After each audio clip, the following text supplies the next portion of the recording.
Atenção! Começa agora uma teleaula de Biologia do Ensino Médio. Você vai assistir a teleaula de número 47. Bons estudos!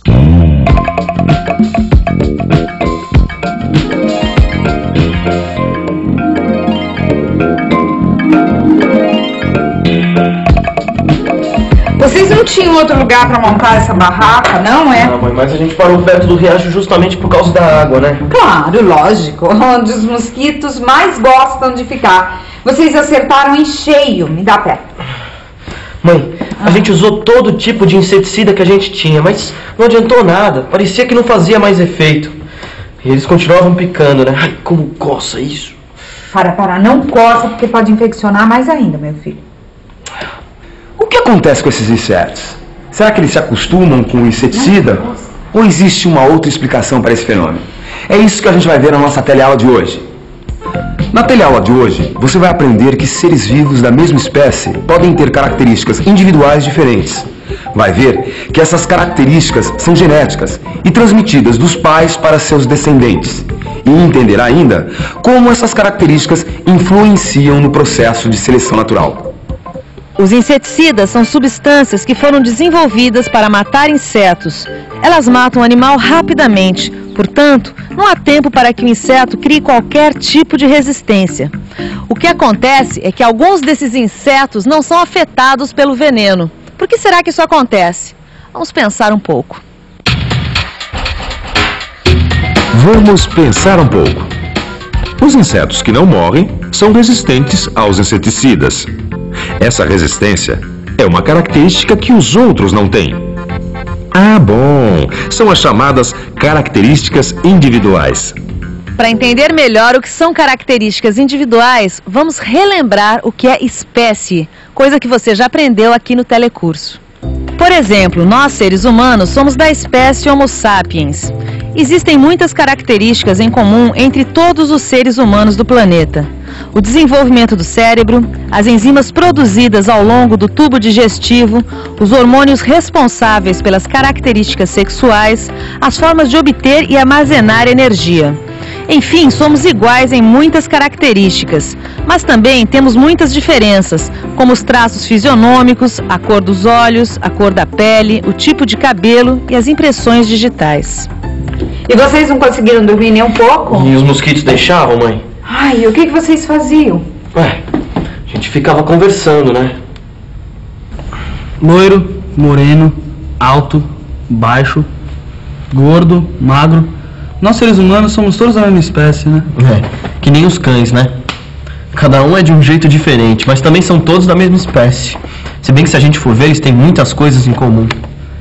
E o jumento e o cavalo? São da mesma espécie? Ué, eu acho que são, né? Eles são tão parecidos. Não, não são não.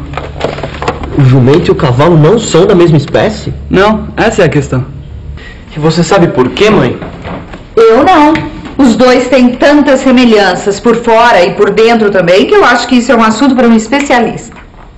Como podemos saber se dois seres vivos pertencem à mesma espécie, se existem tantas diferenças individuais? Só há um jeito, verificando se do cruzamento entre eles resulta um descendente fértil. Um jumento e uma égua, por exemplo. Eles até conseguem cruzar e ter um filhote, mas o descendente que nasce é uma mula, que não é fértil. Portanto, eles não são da mesma espécie, porque quando se acasalam, não produzem descendentes férteis. Essas borboletas, com desenhos diferentes nas asas, são outro exemplo. Como não ficam férteis na mesma época do ano, não conseguem acasalar. Portanto, não são da mesma espécie. Já os cães, você pode cruzar as raças mais diferentes, que sempre dão filhotes férteis. Portanto, por mais diferentes que eles possam parecer, todos são da mesma espécie. Existem características diferentes determinadas pelo material genético do indivíduo, ou seja, nenhum ser vivo, mesmo sendo da mesma espécie, é exatamente igual ao outro. Voltamos ao nosso exemplo dos mosquitos. Alguns são resistentes ao inseticida, e isso é determinado geneticamente. Portanto, eles já nascem com essa característica.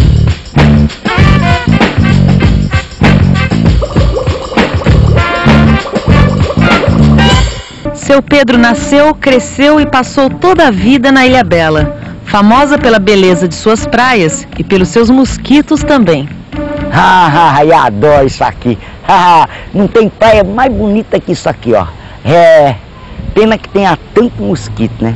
Ó, tinha uma época que tinha tanto mosquito que aí eles resolveram fazer uma campanha para jogar inseticida em tudo quanto era água corrente que tinha aqui na ilha. Os mosquitos sumiam, a gente ficava quieto. Quando os mosquitos apareciam, a gente tacava inseticida. Aí os mosquitos sumiam, a gente ficava quieto. E aí via. Aí um dia parece que a gente ficou livre dos mosquitos. De repente sumiu tudo quanto era mosquito. E a cidade ficou assim de turista. Aí os mosquitos voltaram com força total. E não teve inseticida que deu jeito. E até hoje ninguém sabe explicar o porquê. As autoridades de Ilhabela não contavam com um fenômeno que acontece na natureza, a seleção natural. Vamos ver o que aconteceu. Na cidade havia uma grande quantidade de mosquitos, todos da mesma espécie, mas com características individuais diferentes. O inseticida matou grande parte, mas alguns resistentes sobreviveram ao inseticida. Com as novas aplicações de venenos, os sensíveis continuavam morrendo e os resistentes se reproduzindo. O inseticida acabou selecionando os mosquitos resistentes a ele. O inseticida não fazia mais efeito. Esse é um exemplo do fenômeno chamado seleção natural. Partindo da variabilidade entre os indivíduos de uma espécie, as condições do meio ambiente agem e selecionam alguns dos indivíduos existentes. Nós já aprendemos aqui no telecurso que o tamanho de uma população é controlado por vários fatores: o parasitismo, a predação, a disponibilidade de alimento, os fatores climáticos, enfim, as condições do meio ambiente. Nem todos os indivíduos que nascem sobrevivem a elas. Terão sucesso os que tiverem características individuais que lhes permitam superar as resistências do ambiente.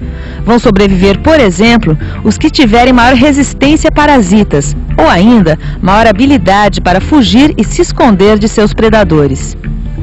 Quando isso acontece, a gente diz que os indivíduos